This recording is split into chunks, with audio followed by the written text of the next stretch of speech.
हमारे शिक्षा विभाग में 2024 और 2025 का जो नया सत्र प्रारंभ हो गया है, उस नए सत्र में कुछ चुनौतियां हैं, कुछ विभागीय, कुछ प्रशासनिक और कुछ राजनीतिक।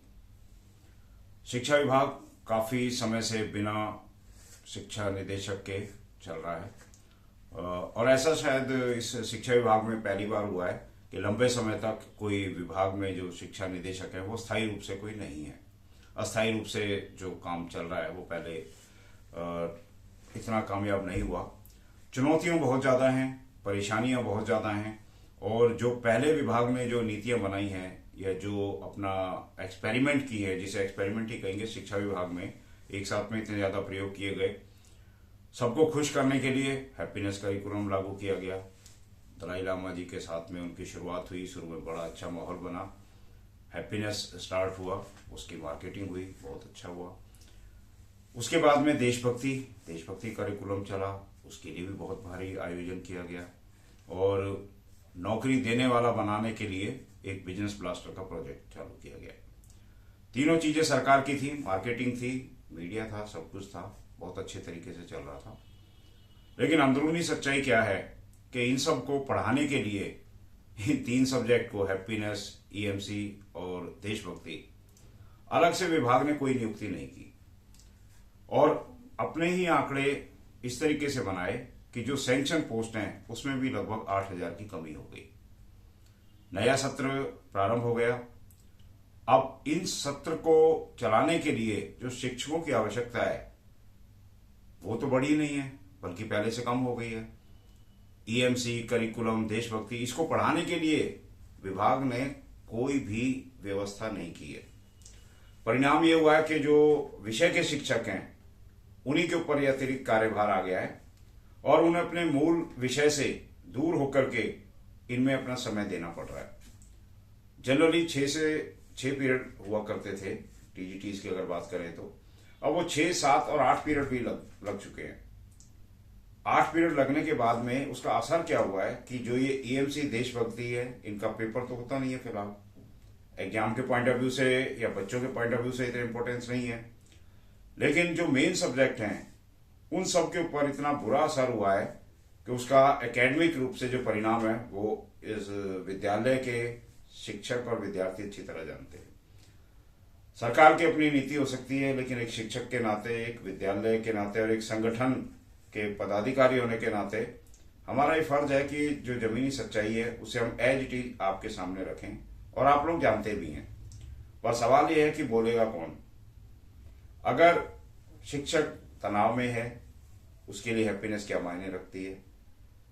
सब्जेक्ट इंट्रोड्यूस कर दिए गए 9th में, इंश्योरेंस, बैंकिंग, उसके लिए पढ़ाने के लिए कौन सा शिक्षक आया? कोई नहीं आया।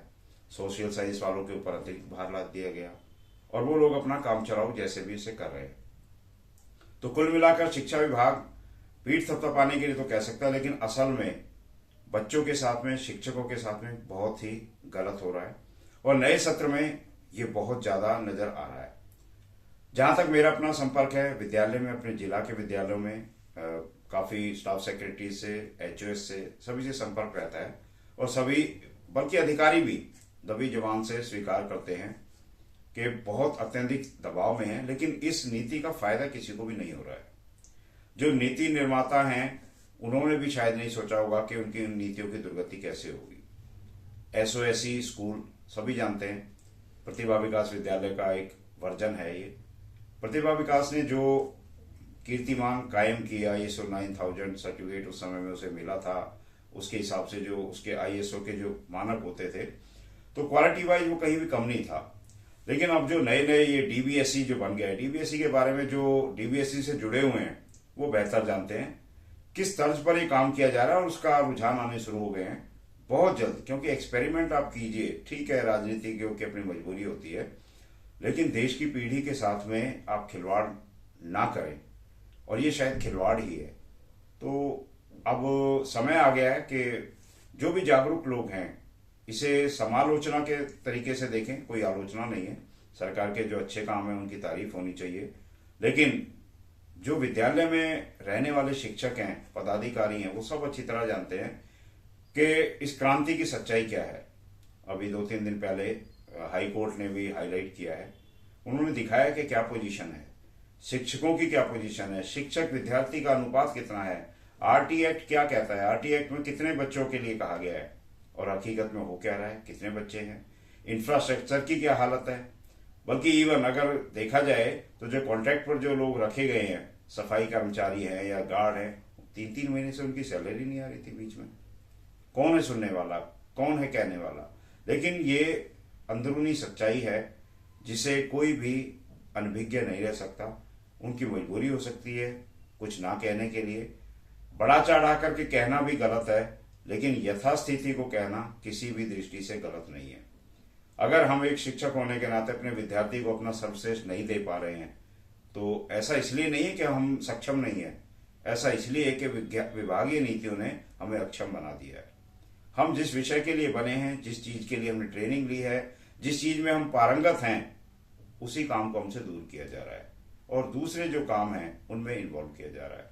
अब नए सत्र में, नए परिवेश में, नए हालात में और नई दिल्ली के नए राजनीतिक हालात में केवल अब ये सद्बुद्धि की कामना कर सकते हैं कि नववर्ष जो प्रारंभ हुआ है इसमें कुछ रोचक परिणाम देखने को मिले हैं, कुछ परिवर्तन हुए हैं और संभवतः कुछ आगे और होंगे। लेकिन असली परिवर्तन वही होगा कि विद्यार्थियों को असली पढ़ाई, जो उनके मेन सब्जेक्ट हैं, उनके ऊपर फोकस किया जाए। फालतू के ड्रामेबाजी जो है, इससे नुकसान उन्हीं का हो रहा है। बच्चे बहुत ज्यादा अवसाद में हैं और उससे ज्यादा शिक्षक भी अवसाद में हैं, क्योंकि परिणाम अपने हाथ में नहीं है। जब बच्चे सीखेंगे ही नहीं, उन्हें समय ही नहीं मिलेगा तो वो क्या कर पाएंगे। तो विभाग इस बारे में कोई संज्ञान ले और एक नववर्ष के साथ में एक नई शुरुआत करे। ठीक है, जो पास्ट में हुआ कम से कम 24 और 25 में तो कुछ भी ऐसा ना हो जिसका विद्यार्थियों पर, शिक्षकों पर, विद्यालय परिवार पर और समाज पर उसका गलत असर पड़े। क्योंकि पहले की कुछ गलत नीतियां हैं जिनका दुष्परिणाम आज समाज में नजर आ रहा है। हर विद्यालय में लड़ाई, बच्चों की आपसी विवाद आम बात हो गई है। पहले सामान्य लड़ाइयां हुआ करती थी और अब भले ही छुपाने की कोशिश करें, लेकिन हर विद्यालय की स्थिति यही है कि वहां पर बच्चों के साथ में नीतियां ऐसी हैं कि विद्यालय पूरी तरीके से अगर उन्हें कंट्रोल नहीं कर पाता है तो दबाने की कोशिश की जाती है उस घटना को। लेकिन घटनाएं सामने आती हैं तो बड़े भयंकर और भयावह रूप में आती हैं। लेकिन ये क्यों हो रहा है? सारा सब सरकार की नीति, सरकार की पॉलिसी और जो हमारे समाज के जो ठेकेदार हैं उन लोगों की दृष्टि की वजह से हो रहा है। तो एक नई शुरुआत की जा सकती है कि चलिए, जो हुआ एक दशक लगभग ऐसा ही बीता, अब कम से कम इस वर्ष से हम अपने वैभव को, जो बच्चों में ज्ञान होता था, 10वीं के बच्चे, 12वीं के बच्चे अगर पढ़ना लिखना ठीक तरीके से नहीं जानते, उसके लिए भी तो हम ही जिम्मेदार हैं। लेकिन हमें बनाया किसने इसके लिए? दूसरे राज्यों की तुलना में दिल्ली के बच्चों का जो IQ लेवल है, जो पढ़ाई का जो लेवल है, बहुत ही डाउन है।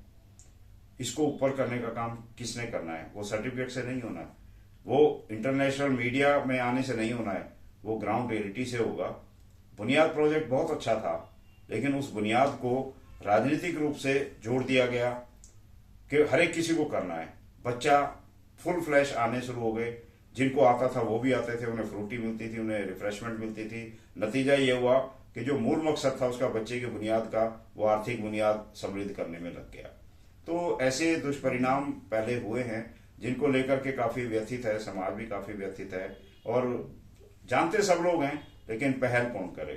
तो ठीक है, किसी न किसी को शुरुआत करनी होती है और मैं कहता हूं कि हमेशा जमीनी सच्चाई को बयान करना कोई गुनाह नहीं है।